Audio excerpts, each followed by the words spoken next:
El diario británico Financial Times ha emitido en las últimas horas una dura editorial contra Gabriel Boric, el presidente chileno, haciendo referencia a distintos fracasos o derrotas legislativas, a un momento en el cual la seguridad del país es bastante compleja, a una falta de cumplimiento a las principales promesas que ha hecho Boric durante su campaña, la peor ola de criminalidad en décadas y además escándalos de corrupción. El título del artículo: el presidente izquierdista de Chile frena los planes de una transformación radical. Además, habla de un gabinete compuesto por inexpertos, ¿sí?, no preparados para el puesto para el cual han sido elegidos. Vamos a hablar con Guillermo Holzman, analista político, justamente desde Chile. Guillermo, muy buenos días. Agostina Scioli te saluda. ¿Cómo estás?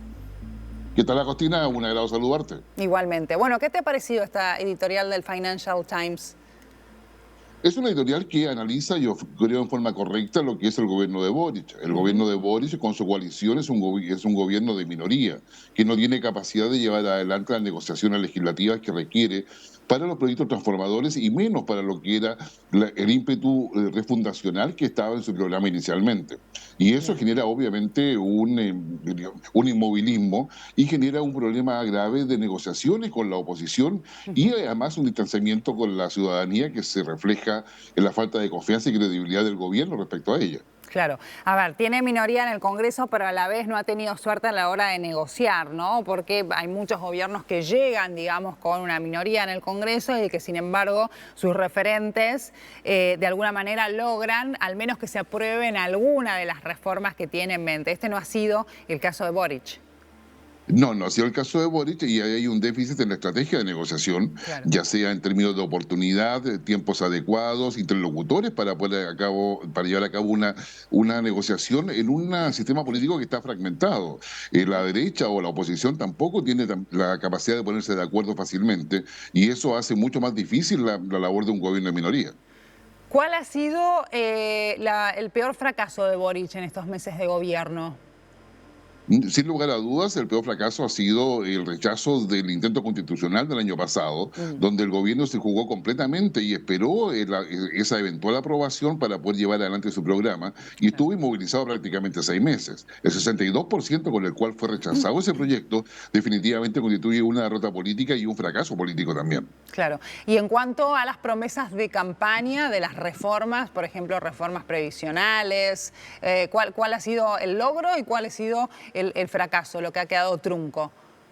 A ver, los logros creo que son bastante pocos. Por una parte, digamos, las 40 horas, es decir, una jornada laboral de 40 horas, un Sí. sueldo mínimo que está cercano a los $500 mensuales, son elementos importantes. Sin embargo, la reforma de pensiones, de salud, de seguridad, la reforma tributaria, son entre otros temas que no ha logrado avanzar en el Congreso y que hoy día se chocan con el debate presupuestario para el próximo año. Y son claramente elementos que frenan cualquier posibilidad de proyección del actual gobierno.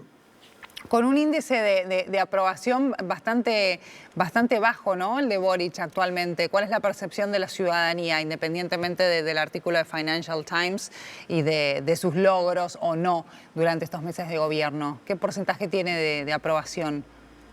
El porcentaje de aprobación del presidente varía entre un 28 y un 32% según la encuesta Muy que bajo. semana a semana se dan a conocer en Chile. Claro. Ese es el apoyo duro que tiene, pero que sin embargo como sufre diversas oscilaciones conforme sean los anuncios o la forma en que el presidente se logra plantearse frente a la ciudadanía. Sin embargo, las principales críticas que hay en las propias encuestas es la falta de liderazgo, falta de capacidad para conducir el país, falta de confianza y falta de credibilidad. Claro. El artículo también hace referencia a los nombramientos, su equipo de trabajo y su gabinete, y hace referencia a una falta de experiencia, si se quiere, en este sentido, de no haber elegido a los más aptos para acompañarlo. Esto fue así, inclusive hubo cambios en el gabinete en los últimos meses también, ¿no?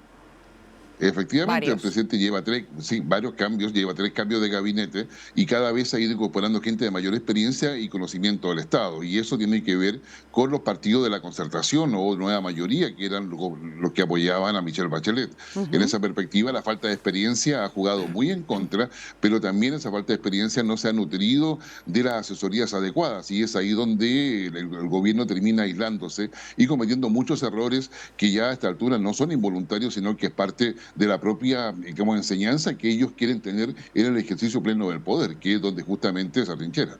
Una de las cartas más fuertes o promesa de campaña, si se quiere, y propia también medio de un gobierno de izquierda, había sido aumentar los impuestos para poder llevar adelante distintos programas sociales. Eso tampoco pudo hacerlo y era uno de los ejes de su gobierno, ¿no?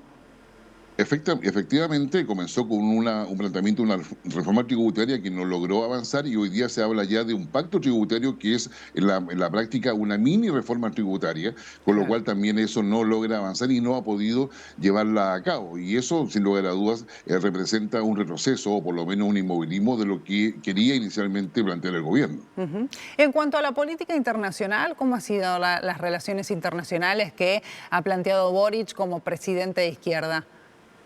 A ver, yo creo que él se ha motivado mucho más por los valores. El eje de los derechos humanos lo ha transformado en una suerte de adalid de estos derechos a nivel global, Ujú. digamos, y yo diría, cuestionando a varios gobiernos, entre ellos al mismo Venezuela, digamos, Nicaragua particularmente, con Sí. menos presión a Cuba. Sin embargo, este eje que es, yo diría, muy, muy importante a nivel global, son muchos los países que lo enarbolan, ha sido incoherente con los intereses nacionales en términos de cómo poder instalar un país que da las seguridades y las certezas necesarias para poder aumentar la inversión, generar las condiciones de crecimiento económico, y es ahí donde se ve una suerte de doble discurso de presidente. Por una parte, un déjà vu permanente respecto a lo que fue la historia de Chile y específicamente Salvador Allende, Ujú. y un segundo, lo que es la idea de instalar valores a nivel mundial desde un país pequeño, como es el caso de Chile, Claro. dejando de lado muchas veces las necesidades o los intereses nacionales que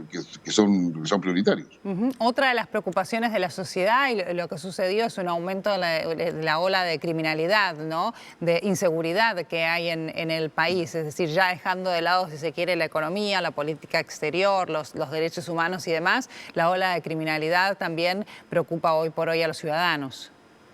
Efectivamente, la ola de criminalidad ha llevado a que esté instalado acá el crimen organizado con sus diferentes expresiones, desde el Tren de Aragua, que proviene de Venezuela, Sí. y más o menos yo diría unas 5 o 6 bandas internacionales desde México, que vamos hasta Perú, que están instaladas acá en Chile, aparte de otras extracontinentales, que también son parte de nuestra realidad criminal. Y eso ha aumentado los homicidios prácticamente a uno por día, digamos, todo lo que son el sicariato, todo lo que es la violencia delincuencial que efectivamente ha generado un clima de inseguridad muy importante que juega muy en contra del gobierno, a lo cual se suma la Ujú. situación económica del país. Claro.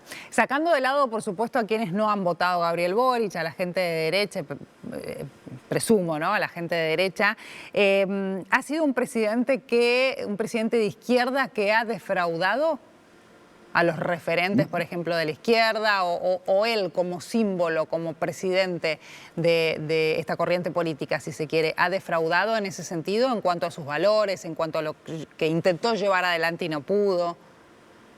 Sí, efectivamente, yo creo que hay una frustración, hay una suerte de visión de defraude respecto a lo que él ha sido. Y esto ha sido, pues, ahí se ha incrementado en las últimas semanas a raíz de casos de corrupción que han atacado directamente a partidos importantes dentro de la coalición que lo está apoyando. Y Claro. esos casos de corrupción, digamos, significan, yo diría, más de 500 millones de dólares, al que están en cuestionamiento actualmente respecto al aprovechamiento de recursos del Estado que iban inicialmente a sectores más vulnerables y terminan en fundaciones que no están usando esos recursos para tales fines. Y eso claramente está afectando su credibilidad y, bueno, y por supuesto, el- la eficiencia con la cual es percibido como de manera muy negativa en lo que ha sido su gobierno. ¿Cómo cree que podría llegar a impactar una nueva falta de aprobación, mejor dicho, rechazo a la Constitución que se está redactando por estos días, por estos meses en realidad? A ver, hasta ahora las encuestas están dando de que la propuesta constitucional del Consejo Constitucional sería rechazada en el mes de diciembre. Claro. El gobierno ha mantenido distancia de todo este proceso, apoyándolo desde el punto de vista discursivo, Ujú. pero no haciendo mucho más que eso. Actualmente está el debate y la negociación entre los sectores representados en este Consejo Constitucional, donde hay una mayoría de una derecha conservadora que efectivamente intenta destrabar los nudos en los cuales se ha enredado este debate constituyente, y que se esperaría que si es rechazado en el mes de diciembre, lo que va a pasar en Chile es que haría en manos del Senado, y si es aprobado, significaría todo un debate para implementar las leyes que hagan factible la rápida, digamos, implementación de este nuevo texto constitucional. En consecuencia, estamos enfrente de un debate que parece estructural, que parece, digamos, ideológico también por muchos minutos, Sí. pero también es un debate que va a colocar a prueba la verdadera capacidad de negociación proveniente desde el gobierno y la fuerza que lo apoyan. Bien. Muchas gracias por esta comunicación con nosotros. Ha sido muy amable. Que tengan buen día. Gra- Gracias, Agustín, igualmente, que tenga Hasta buen día. luego.